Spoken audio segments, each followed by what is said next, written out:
और उसमें इमरान खान बैलेट के जरिए से भारी अक्सरियत के साथ पूरे पाकिस्तान में जीते हैं। जो 9 फरवरी का इलेक्शन था उसमें नवाज शरीफ बुलेट के जोर पर जीतने की कोशिश कर रहे हैं अभी तक। ये बैलेट और बुलेट के मुकाबले में बैलेट जीता है। दूसरी बात यह कि यह पाकिस्तान का वाहिद इलेक्शन था जिसमें एक तरफ बैंगन था और दूसरी तरफ बिलियन डॉलर मैन था, जिसको इंग्लैंड में 2 साल सुलाने के बाद लंदन प्लान के जरिए वापस आने के लिए उम्मीद पाकिस्तान कहा गया। ये बड़ा जुल्म है और वैसा ही जुल्म है जैसा जुल्म ईस्ट पाकिस्तान के इलेक्शन में 1970 के अंदर हुआ था कि जो यूथ है पाकिस्तान की उन्होंने, और 14 करोड़ तकरीबन लोगों ने वोट दिया है, 14 करोड़ लोगों ने फैसला दिया है, 14 करोड़ लोगों की राय 1400 से भी कम लोग बैठ के कैसे बदल सकते हैं और उसको किस तरह से सब्स्टिट्यूट कर सकते हैं अपनी सियासी जरूरत और मुस्बत नताइज का नाम देके। पाकिस्तान तहरीक इंसाफ ने पूरे पाकिस्तान में से जितने भी सबूत इकट्ठे हुए हैं उनमें हम वाज़े बरतरी के साथ हैं 179 सीट्स के ऊपर नेशनल असेंबली में।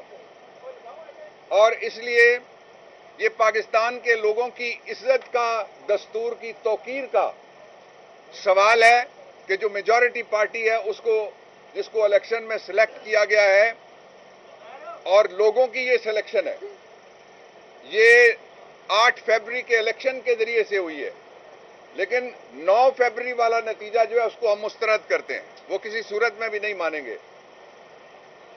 उसको सारी दुनिया ने मुस्तरद कर दिया है, ऑस्ट्रेलिया ने उसको मुस्तरद किया है, उसकी क्रेडिबिलिटी को। यूके ने, जहां से लंदन प्लान आया था, उन्होंने उसकी क्रेडिबिलिटी को मुस्तरद किया है। अमेरिका, जहां से डोनाल्ड लू बोला था रिजीम चेंज के लिए, उन्होंने भी हाथ उठा लिए, उन्होंने भी मुस्तरद कर लिए। दुनिया का कोई ऐसा इदारा, कोई ऐसा काबिल ज़िक्र जमहूरी मुआशरा नहीं है जिसने इसको मुस्तरद ना किया हो। पाकिस्तान की कौम ने पहले ही मुस्तरद कर दिया है। बैंगन जीता है, बिलियन डॉलर मैन हारा है, ये नतीजा तस्लीम किया जाए। 2 लोगों ने, एक अपने हल्के में लुंड साहब ने कहा और दूसरा मुफ्ती किफायत साहब ने कहा, और उन्होंने दिलेरी का मुजाहरा किया, उनको मैं शाबाश देना चाहता हूं। ये जमहूरी स्पिरिट यही है।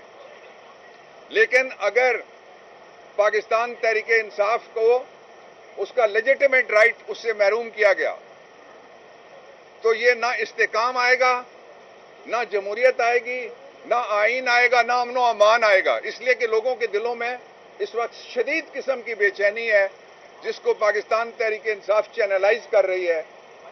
आज का जो आपने देखा, अभी तक का जो भी इलेक्शन है रुका हुआ, उसमें पूरा जोर लगाया जा रहा है किसी तरीके से फज फिगर करके उसको रिग किया जाए, लेकिन वो कोशिश कामयाब नहीं हो सक रही है इनकी।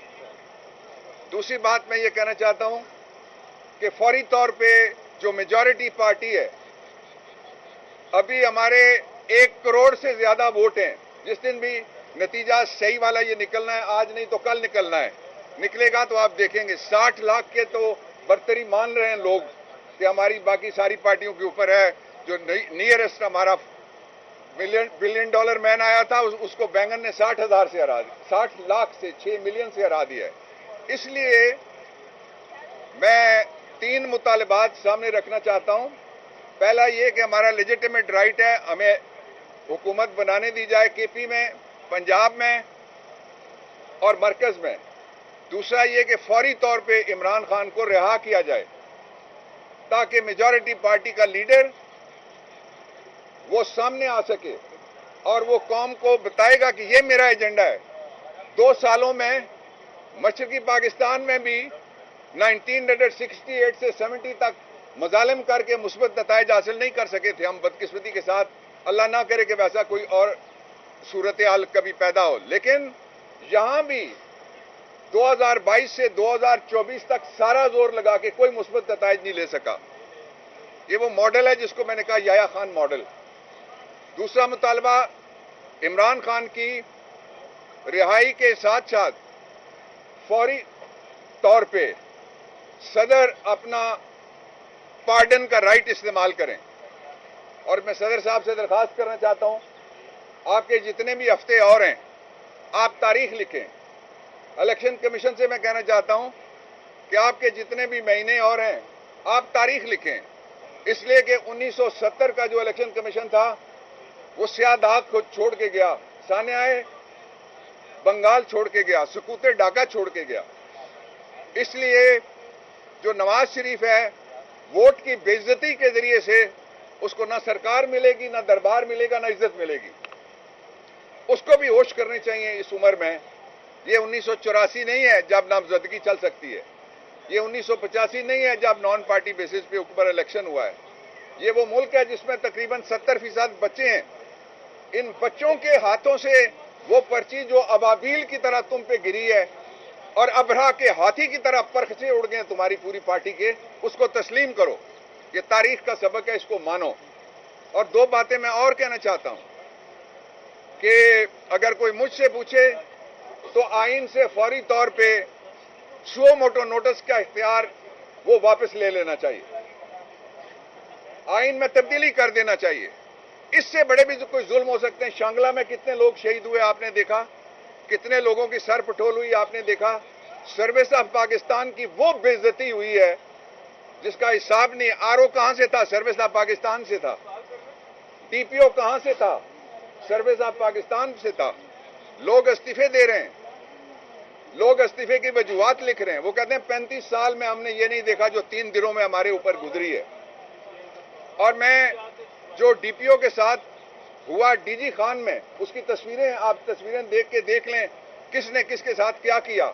मैं पुलिस को कहना चाहता हूं, हम आपको कहते रहे, इमरान खान भी आपको कहते रहे कि सरकार के कहने के ऊपर जुल्म ना करो। ये जुल्म का अफरीत अब दरवाजा तोड़ के तुम्हारे कमरे में भी, डीपीओ के कमरे में भी घुस गया है। ये इंतहाई काबिल मुजम्मत है कि सर्विस स्ट्रक्चर को बर्बाद किया जा रहा है, जमहूरियत को बर्बाद किया जा रहा है, कॉन्स्टिट्यूशन को भी बर्बाद किया जा रहा है। लेकिन हमारा पुरअमन एहतजाज, हमारी पुरअमन जिद्दोजहद 3 नुकात तक जारी रहेगी जब तक ये सही नतीजा सामने नहीं आता, नंबर 1। और दूसरा ये है कि जब तक लेजिटिमेट राइट रखने वाली पार्टी को हुकूमत बनाने का आज करें कल करें, आपको करना पड़ेगा, आप नहीं भाग सकते। ये नहीं कि हमारा मुतालबा पूरा होता। और तीसरा ये है कि इस कौम का फैसला है कि हम हकीकी तौर पे आजाद हैं, आजादी के ऊपर कोई कंप्रोमाइज नहीं होगा।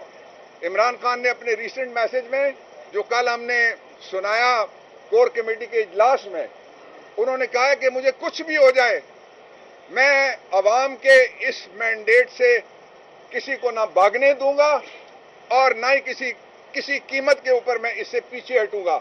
इसलिए जो बाकी खबरें चलती हैं उन पे तवज्जो मत दें। वो पूरे कद से, पूरे हौसले से, पूरे अज़्म से और पूरी दयानतदारी और ईमानदारी के साथ आपके लिए खड़ा है। बाबरवाल साहब, आप बताएं 9 मई में और 9 फरवरी में कितना फर्क है?